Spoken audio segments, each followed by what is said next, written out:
After purchasing the Auphonic Audiobook Preset, the first thing you need to do is create an Auphonic account. You can create a free Auphonic account using the link provided in the product description. Please make sure you complete this step, because the preset can only be shared with an active Auphonic account. Once your account is created, I will share the preset with you. When the preset is shared, you will receive an email from Auphonic support saying that a preset has been shared with your account. If you haven't created your Auphonic account yet, you won't receive this email, even if I've already shared the preset. If that happens, don't worry. Just create your account first, then email me, and I'll make sure the preset is shared properly. Now, when you receive that email, open it. Inside the email, you'll see a link showing which preset has been shared with you.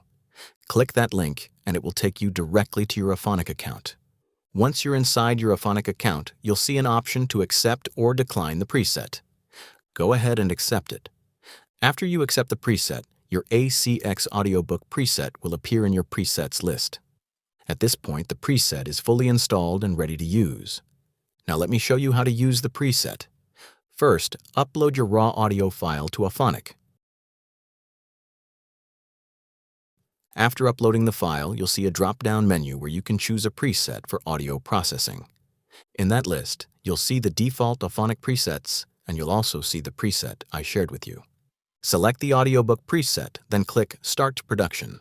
Auphonic will now process your audio. Depending on the file size, this may take a little time. Once the processing is complete, you can download the processed file. Your audio will now meet ACX requirements, including proper noise floor, RMS levels, and peak levels. And that's the complete process of how to receive the preset, install it in your Auphonic account, and use it to process your audiobook audio. If you've purchased the preset, created your Auphonic account, and still don't see the preset, just email me and I'll take care of it for you.